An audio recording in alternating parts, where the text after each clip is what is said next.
अस्सलाम वालेकुम। तो कैसे हैं आप सब। तो आज का हम लेक्चर में अपना article 2.2.13 creating different types of variables पढ़ेंगे। ठीक है, इससे ऊपर तक रूल्स तक नेमिंग वेरिएबल के जो रूल्स हैं वो हम पिछले लेक्चर में कवर कर चुके हैं। ठीक है, अच्छा, you can create variables of different types to store various kind of data. Data की भी बहुत सारी टाइप्स होती है, मतलब डेटा आपके पास नंबर्स हो सकते हैं, डेटा आपके पास सिंबल हो सकते हैं, डेटा आपके पास टेक्स्ट हो सकता है।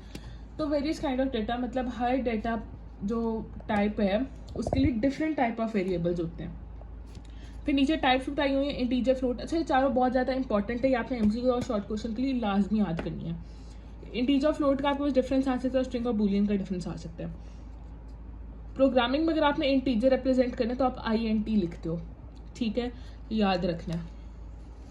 इसी तरह फ्लोटिंग पॉइंट अगर आपने प्रोग्रामिंग में रिप्रेजेंट करना है तो आप फ्लोट लिखते हो। स्ट्रिंग को प्रोग्रामिंग में रिप्रेजेंट करने की ज़रूरत नहीं होती, लेकिन यहाँ पे इसकी एब्रीविएशन बताई हुई है। स्ट्रिंग को इसलिए नहीं रिप्रेजेंट करने की ज़रूरत होती कि क्योंकि जब भी आप लोग कोड लिखते हो ना तो कंप्यूटर उसको स्ट्रिंग लेते हैं।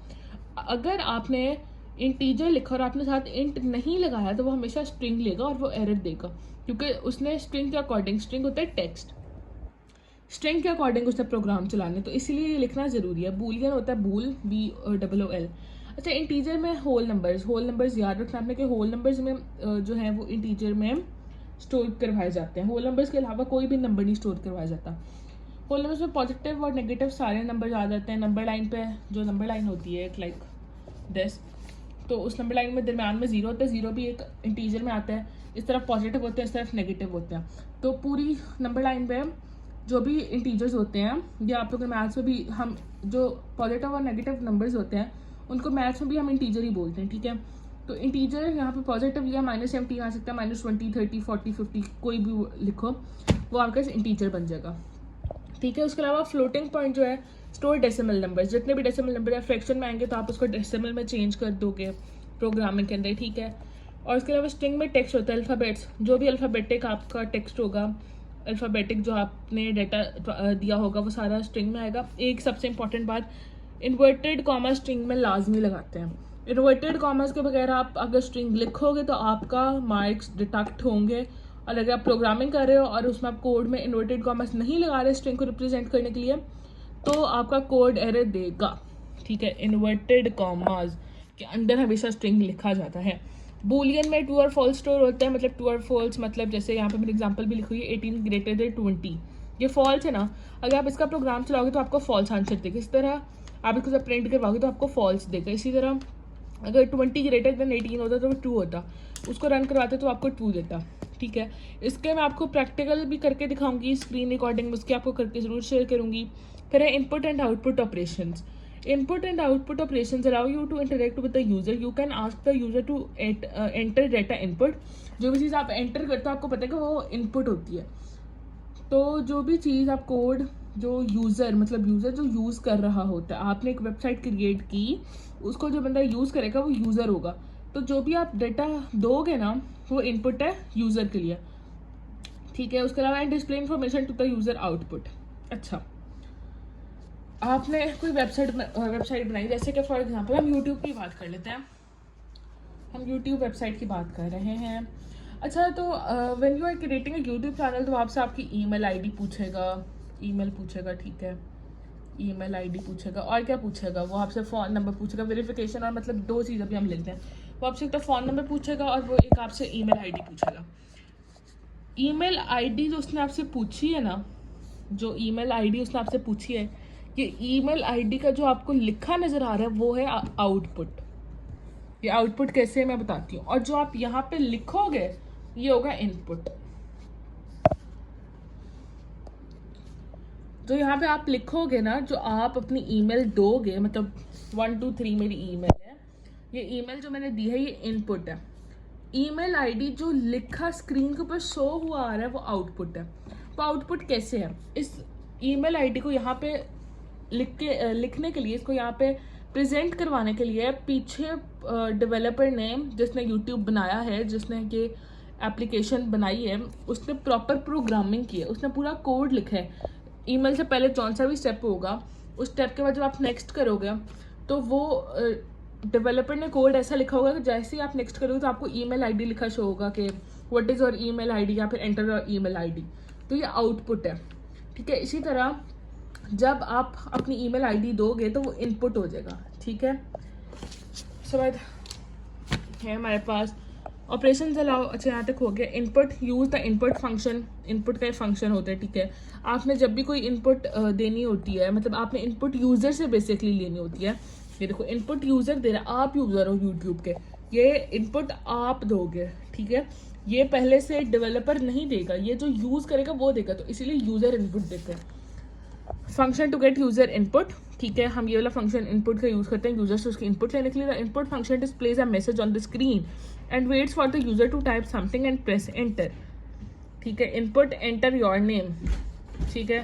The text entered by the user is then stored in a variable, for example ठीक है। Name, input enter your name, यहाँ पे आप यूजर के सामने प्रिंट होगा एंटर योर नेम, तो वो जब अपना नेम एंटर करेगा तो वो इनपुट में स्टोर हो जाएगा, वो इनपुट बन जाएगी, ठीक है। The text entered by the user is then stored in the variable, जो भी वेरिएबल है, यहाँ पे वेरिएबल नेम है, ठीक है। हमने कल स्टडी किया था कि वेरिएबल के नाम किस तरह रखे जा सकते हैं, तो ये सारे वेरिएबल हैं। और हमने भी स्टडी किया था कि variable is a storage container, तो ये देखो इस चीज़ को स्टोर कर रहे हैं ना वेरिएबल, ये हम आगे जाके बहुत डिटेल में पढ़ेंगे, आगे जाके नहीं, अगले जो टॉपिक है वो इसी बारे में है। तो उसमें हमारे पास ये सिंबल जो है ना इज इक्वल टू, जिसको हम मैथ में इज इक्वल टू का कहते हैं, ये बेसिकली हमारे पास असाइनमेंट ऑपरेटर है, असाइन करते वैल्यू। तो हम आगे जाके पढ़ेंगे तो आपको पता चल जाएगा कि यहाँ पे जो भी यूजर चीज़ एंटर करेगा ना वो नेम में जाके एंटर हो जाएगी, ठीक है। फिर output, use the print function to display information on the screen. जब आप ये प्रिंट फंक्शन यूज करोगे तो जो भी आप लिखोगे वो स्क्रीन पर शो हो जाएगा। जैसे यहाँ पे मैंने ईमेल आईडी की दिया ना, तो उसने बेसिकली लिखा होगा, जो भी प्रोग्रामर होगा जिसने भी कोडिंग लिखी होगी तो उसने कुछ यूँ लिखा होगा, प्रिंट ईमेल आईडी, ठीक है। अब एंटर ईमेल आईडी जो भी है वो यहाँ पे प्रिंट हो जाएगा, ठीक है, ठीक है। आई होप आपको यहाँ तक समझ आ गया होगा कि उसने इसका प्रिंट ईमेल आईडी लिखा होगा, ठीक है।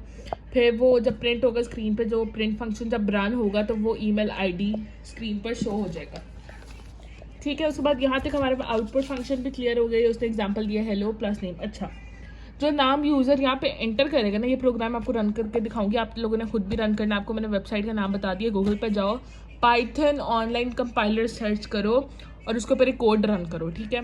जो नाम यहाँ पे एंटर होगा ना, जो यूज़र ने इनपुट दी और जो नाम यहाँ पे आया, print hello, inverted commas, print function के अंदर इन्वर्टेड कॉमर्स में जो लिखा होगा वो एज इट इज प्रिंट होगा, प्लस नेम, जो नाम यहाँ पे आया होगा, जो यूज़र ने दिया होगा वो यहाँ पे आएगा, हेलो मतलब ABC, हेलो ABC और आगे एक्सक्लेमेशन मार्क, ओके। अच्छा ठीक है, अब हम नेक्स्ट पेज पे आके तो handling integer and floats input, इन्होंने बेसिकली यहाँ पे प्रैक्टिकल लिखा हुआ है, आप लोग खुद रन कर लो। अच्छा, अब एक चीज़ मुझे सब बच्चे बताएं, ये ग्रीन जो लाइन लिखी है क्या चीज़ है, और क्या इसका नीचे वाले फंक्शन से जो हमने लिखा है, नीचे वाला कोड, उससे कोई ताल्लुक है? ये मुझे सबने बच्चों ने ज़रूर बताना है। और ये इसे हैशटैग सिंबल क्यों लगाया, इसका क्या पर्पज़ है, ये सब ने ज़रूर बताना है, ठीक है।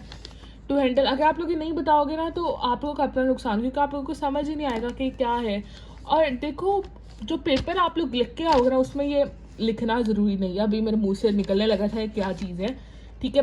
उसमें लिखना बिल्कुल भी ज़रूरी नहीं है, आपको बुक में हर जगह मिलेगा, और वो इसीलिए मिलेगा आपके कॉन्सेप्ट्स क्लियर होने के लिए, ठीक है। क्योंकि जब हमने इसका टॉपिक पढ़ा था तब भी हमने ये बात बहुत अच्छे तरीके से डिस्कस की थी कि ये नॉन एग्जीक्यूटेबल स्टेटमेंट्स होती हैं, इनका कोई भी ताल्लुक नहीं होता किस चीज़ से, जो हम प्रोग्राम लिखेंगे, जो हम कोड लिखेंगे, okay. Then to handle numeric inputs you typically use int और फ्लोट, हम पहले पढ़ के आए। इंट किसकी फॉर्म है, इंट किसकी एब्रीवेशन है, इंटीजर की, और फ्लोट फ्लोटिंग पॉइंट की। इंट में क्या स्टोर होता है, मतलब इंटीजर में होल नंबर स्टोर होते हैं, और फ्लोटिंग पॉइंट में क्या स्टोर होते हैं, डेसिमल नंबर्स, ठीक है। Functions to convert input strings to integers. अब यहाँ पे बात गौर से देखो, इनपुट स्ट्रिंग्स, मैंने आपको क्या बात बताई थी, जब भी आप कोड लिखोगे आप नहीं मेंशन करोगे वो इंटीजर है या फ्लोट, तो हमेशा इनपुट स्ट्रिंग लेगा। जो आपका कोड होगा, जो कंप्यूटर होगा, वो उसको हमेशा स्ट्रिंग लेगा, ठीक है, हमेशा स्ट्रिंग लेगा। Input strings to integer floating point, अगर आप ये यूज़ करोगे तभी वो इंटीजर फ्लोटिंग पॉइंट कंसिडर होंगे, वरना वो हमेशा स्ट्रिंग कंसिडर होंगे, एरर आएगा। करके देख लेना, आप ये लिखोगे ना, आप यहाँ पे इंट ना लिखो। जब आप इंट नहीं लिखोगे तो इंट नहीं लिखोगे तो ये एक एक एंड से ब्रैकेट इनपुट से पहले भी नहीं ब्रैकेट आएगी और ये वाली लास्ट ब्रैकेट भी नहीं आएगी। User age input bracket inverted commas में enter your age inverted comma बंद और bracket close print your ages. ठीक है, जब ये स्टेटमेंट आएगी ना तो जब आप एज जो प्रिंट करोगे वो आप अगर मतलब एज तो आपकी अल्फ़ाबेट्स में तो नहीं होगी ना, आप 1 1 लिखोगे 1 2 मतलब 11 12 इस तरह लिखोगे ना, न्यूमेरिक डेटा दोगे तो जब आप दोगे तो वो कंसिडर ही नहीं करेगा, वो एरर दे देगा कि आप तो गलत चीज़ एंटर कर रहे हो। ठीक है, फिर इस तरह फ्लोटिंग पॉइंट यूज़र हाइट जो है वो मोस्टली 5 4 5 3 तो इस तरह जब होती है तो वो पॉइंट्स में आएगी। ठीक है, मीटर में हाइट पॉइंट्स में आएगी। ओके, तो यहाँ पे आज हमारा टॉपिक ख़त्म हो गया। तो आई होप आपको समझ आया होगा। अगर आज के लेक्चर में आपको कोई भी बात नहीं समझ आई तो आप मुझसे ज़रूर पूछेंगे। Thank you so much. अल्लाह हाफिज़।